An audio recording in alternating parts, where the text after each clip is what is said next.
Mahalakshmi digital recording studio Kusheshwar बाजार।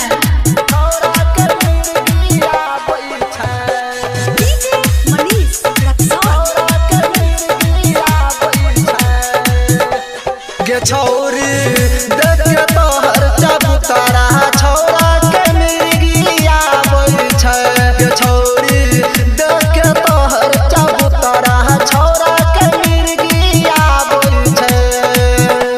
मिर्गी आब छै गिरनिया चमकिया बोल छै कि देख के तोहर ललका दुपट्टा छौरा के आँती उछलै छै।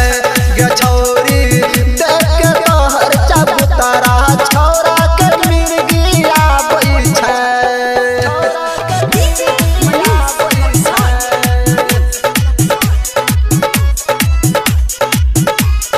छौरा के मिर्गिया बोल छै।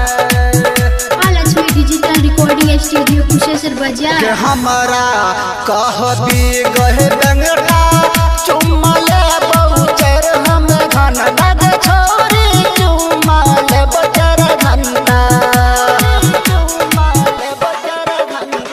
हमरा कहबी गहे बेंगटा चुम्मा ले बहु हम जर घन लग छोरी चुम्मा ले बचर घंटा।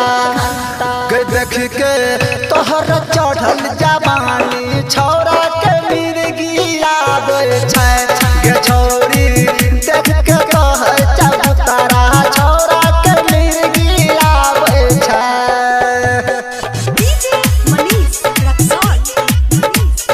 छौरा के मिर्गिया बोल छै।